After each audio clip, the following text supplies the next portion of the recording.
كبير جلال وجهك الكريم وعظيم سلطانه.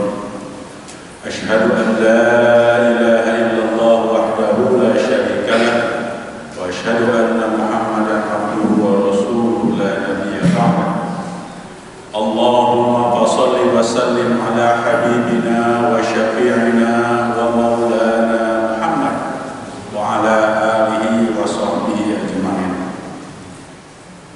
أما بعد، فيا أيها الناس اتقوا الله حق تقاته ولا تموتن إلا وأنتم مسلمون. قال الله تعالى في القرآن العظيم: أعوذ بالله من الشيطان الرجيم. بسم الله الرحمن الرحيم. قل هو الله أحد الله الصمد لم يلد ولم يولد ولم يكن له كفوا أحد. Hadirin jamaah sidang salat Jumat rahimakumullah. Mari yang pertama dan yang utama kita senantiasa memanjatkan puja-puji serta syukur hanya kehadirat Ilahi Rabbi, hanya kepada Allah. Segala puja yang kita terima, pujian yang kita dapatkan, semua itu bukan milik kita, maka kembalikan kepada Allah. Alhamdulillah, segala puji dan puja lillahi, hanya milik Allah. Salawat serta salam mari kita sampaikan dan kita sanjungkan kepada baginda Rasulullah Muhammad sallallahu alaihi wasallam. Tidak lupa kepada para keluarganya, para sahabatnya, dan para pengikutnya serta pengikut-pengikutnya sampai nanti yaumil akhir. Hadirin jamaah sidang rahimakumullah. Sebagai khatib, saya berpesan kepada diri saya sendiri, mari kita senantiasa meningkatkan keimanan kita. Mari senantiasa kita memupuk iman kita, mengisi iman kita dengan beribadah kepada Allah, dengan mengabdi kepada Allah. Al-imanu yazid wa yanqus. Iman itu kadang naik, kadang turun. Iman kita naik ketika kita berada dalam posisi menghambakan diri kepada Allah, beribadah kepada Allah, menjalankan segala perintah Allah. Dan iman itu akan turun ketika kita lari dari Allah, kemudian bermaksiat kepada Allah, dan disitulah iman kita akan kandas. Maka mari kita jaga ketakwaan kita, menjalankan segala perintah Allah dan menjauhi segala larangannya. Dalam upaya kita menjauhi larangan, dalam upaya kita menjalankan segala perintah Allah, insya Allah kita terus berupaya mengisi hari-hari kita. Tidak ada hari kita kecuali untuk beribadah. Bahkan dalam ayat Al-Quran, wa ma khalaqtul jinna wal insa illa liya'budun. Tidak semata-mata aku ciptakan, kata Allah, manusia ini kecuali untuk beribadah. Pada dasarnya, pada hakikatnya, kita tidak diperintahkan untuk bekerja, kita tidak diperintahkan untuk beraktivitas apapun kecuali hanya untuk ibadah. Tetapi sebagai manusia yang mengabdikan diri kepada Allah, kemudian kita sebagai manusia makhluk sosial, kemudian sebagai manusia diperintahkan oleh untuk ibadah tadi, maka kita segala aktivitas kita harus menjadi ibadah. Dari mulai bangun pagi, bangun tidur, kemudian kita melaksanakan semua perintah Allah, maka disitulah ibadah. Pagi-pagi kita berikhtiar, bagian sebagai pekerja, bekerja, kemudian sebagai pedagang, berdagang, sebagai petani, bertani. Apapun profesi kita, maka jadikan profesi itu sebagai ladang ibadah kepada Allah, karena Allah hanya menciptakan manusia itu hanya untuk beribadah. Dengan cara apa? Maka niatkan semua perilaku kita untuk ibadah. Bagi pekerja, maka niatkan langkah dari mulai rumah, maka disunnatkan dan dianjurkan setiap kita keluar rumah membaca doa Bismillahirrahmanirrahim, la haula wala quwata illa billah. Dengan menyebut nama Allah, maka jadi ibadahlah semua aktivitas kita. Dengan menyertakan Allah, maka setiap apa yang kita lakukan menjadi nilai ibadah di mata Allah. Maka setiap apapun yang terjadi, ingat kepada Allah. Ketika kita mendapatkan nikmat, alhamdulillah. Ketika kita mendapatkan hal yang tidak enak, Ketika kita melihat hal-hal yang jelek, subhanallah, semua dikembalikan kepada Allah. Maka sampai pun kita tersandung, ditajong karena batu, urang kudu tetap nyebut Allah. Maka inna lillahi wa inna ilaihi raji'un. Ini adalah gambaran bahwa setiap aktivitas kita, setiap langkah kita akan menjadi ibadah kalau semua disertakan dengan nama Allah. Maka ketika nama Allah terus ada dalam diri kita, zikir yang ada dalam diri kita, setiap apa yang kita niatkan, setiap naon anu sagala dikeretegkeun dina hati urang, keluar dalam ucapan, keluar dalam tingkah laku, dalam seluruh anggota tubuh, maka semua harus mencerminkan nilai-nilai kebaikan. Sebab itu berdasar dan bersumber serta bergantung kepada Allah. Zikir kita, apapun yang kita lakukan, maka setiap ucapan kita, setiap ingatan kita harus senantiasa kepada Allah. Kalau kita lupa, goplah, maka lari dari Allah, maka setan akan masuk kepada kita. Maka intinya adalah apapun yang terjadi, apapun yang kita lakukan, aktivitas apapun yang kita lakukan, profesi apapun kita, maka semua sertakan nama Allah. Itulah maka Allah akan suka kepada kita karena kita telah mengesahkan Allah. Qul huwallahu ahad. Katakanlah bahwa Allah itu esa, Allah ngehiji, jeung Allah tidak suka. Allah tidak suka untuk dimusyrikan atau untuk disyarikatkan atau untuk diduakan. Maka semua diingat pada Allah. Jangan ketika kita lagi senang mengingat apa-apa keindahan itu lupa kepada Allah. Maka Allah iri, cemburu kepada kita karena kita telah memikirkan dan mengingat hal-hal yang lain selain Allah. Ini yang harus kita tanamkan. Maka dalam kita upaya kita menjauhi larangannya, maka kita pun harus kuat. Setelah kita berusaha melaksanakan perintah Allah, menjalankan ibadah kepada Allah, maka jauhi pula larangannya. Maka dalam sebuah hadis yang diriwayatkan oleh Imam Ahmad dan dalam hadis dalam Sunan Tirmidzi juga disebutkan, ada 5 perkara yang akan meningkatkan kualitas hidup kita. Kalau 5 perkara ini dijalankan, insya Allah hidup kita selamat, sukses dunia akhirat.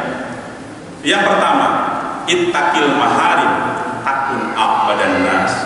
Tinggalkan yang haram. Ini adalah proses takwa. Takwa adalah salah satu definisinya menjalankan perintah Allah dan menjauhi larangannya. Ittaqil maharim. Kamu harus takut terhadap apa yang haram. Kamu harus menjauhi segala yang haram. Kamu harus hindari semua yang haram-haram. Takun abadan nas. Maka niscaya kamu menjadi abadan nas, manusia yang benar-benar menghambakan diri pada Allah, yaitu hamba yang utama. Ittaqil maharim, tinggalkan yang haram. Ilustrasinya seperti ini. Ketika kita mungkin sakit, maka kita datang ke dokter. Kemudian kata dokter, oh didiagnosa umpamanya mohon maaf sakit jantung. Maka ketika sakit jantung, maka dokter akan memberikan obat. Ini lakukan ini, lakukan ini, lakukan ini. Tetapi di samping itu kata dokter, hindari, jauhi, bahkan jangan sampai dekati.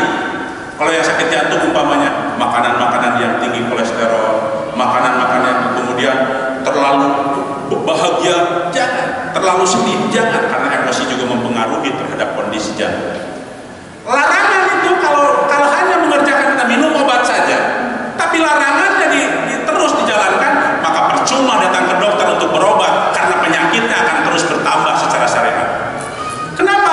Karena kita hanya menjalankan perintahnya tapi tidak menjauhi larangan. Hidup pun seperti itu. Kualitas hidup kita bukan hanya ibadah, bukan hanya menjalankan perintah, tapi jauhi juga larangannya. Banyak orang sholat iya, riba masih, puasa iya, menceritakan kejelekan orang masih. Ini berarti dia hanya menjalankan ibadah, tapi menjalankan perintah, tapi larangannya dihindari. Maka tunggu kehancurannya, bahkan ibadah itu sendiri akan musnah. Kenapa? Bahkan dalam sebuah hadis ada yang namanya muflis. Siapa muflis itu? Orang yang rugi atau failir. Siapa yang failir? Kata para sahabat kepada Rasulullah bertanya, itu orang-orang yang rugi dagangnya. Bukan, kata Rasulullah. Yaitu ketika orang dalam di akhirat nanti dengan segala macam ibadahnya, dia amal solehnya lengkap, tetapi ada kelakuan dia yang tidak pernah menjauhi larangan, yaitu dia suka menceritakan kejelekan orang, dia suka menceritakan keaiban orang, bahkan dengan mulutnya dia berdolim, dengan mulutnya orang lain menjadi sakit, dengan mulutnya orang lain menjadi celaka.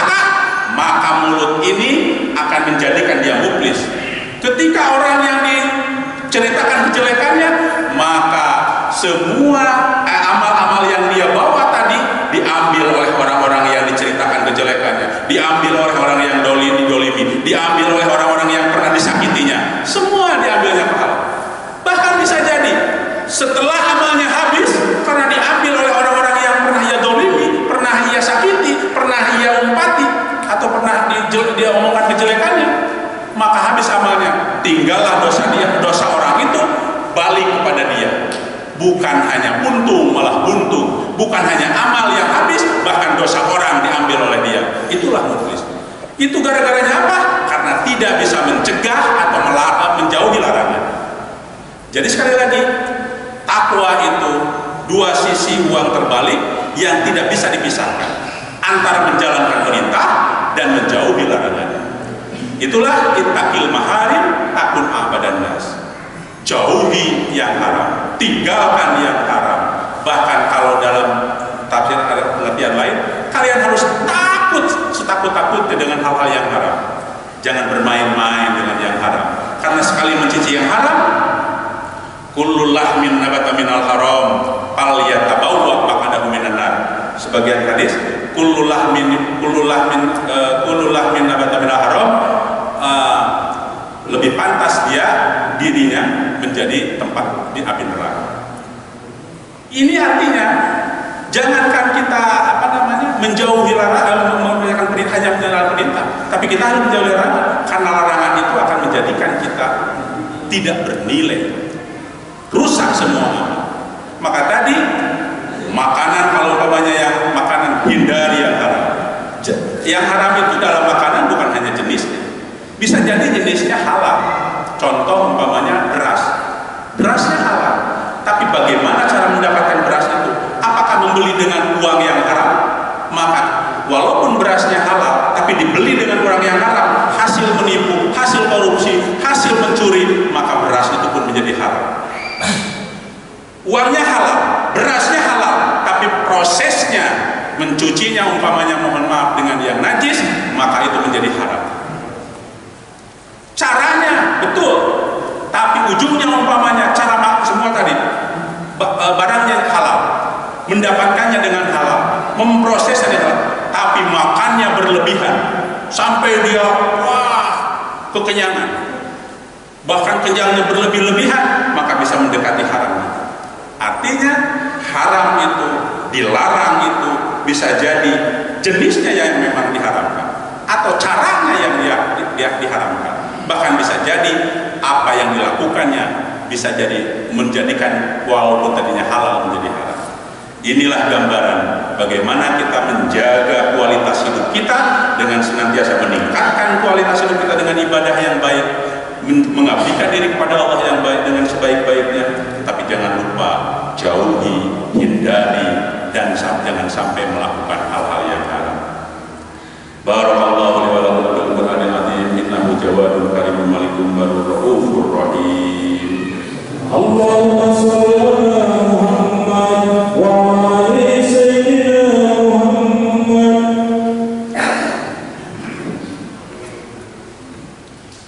Innal hamdalillah wasyukru ala ni'amillah wassalatu wassalamu ala rasulillah. Asyhadu an la ilaha illallah wahdahu la syarika lah wa asyhadu anna Muhammadan abduhu wa rasuluh. Allahumma shalli wa sallim wa barik ala sayyidina Muhammad wa ala alihi wa sahbihi ajma'in. Amma ba'du, ibadallah, usikum bi nafsi wa taqwallah faqad fazal muttaqun. Qala Allah Ta'ala fil Qur'anil azim, a'udzu billahi minasyaitonir rajim. Bismillahirrahmanirrahim. Inna Allaha wa malaikatahu yusholluna 'alan nabi. Ya ayyuhalladzina amanu shallu 'alaihi wa sallimu taslima.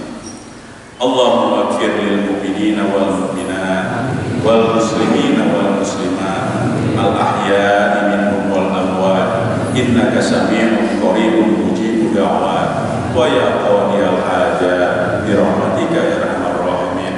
Allahumma anfa'anna al-bala'a wal bala'a wal waba'a wal bahsya'a wal munkar wat ta'una waz zina wal riba wal fitan was suyuf al mukhtalifata wasyada'id wal mihan ma dhahara minha wa ma batan min ولبلدان المسلمين عامة إنك على كل شيء قدير. ربنا آتنا في الدنيا حسنة وفي الآخرة حسنة وقنا عذاب النار وادخلنا الجنة مع الأبرار وأمدنا النصر لوجهك الكريم يا عزيز يا غفار يا رب العالمين. السلام عليكم ورحمة الله وبركاته.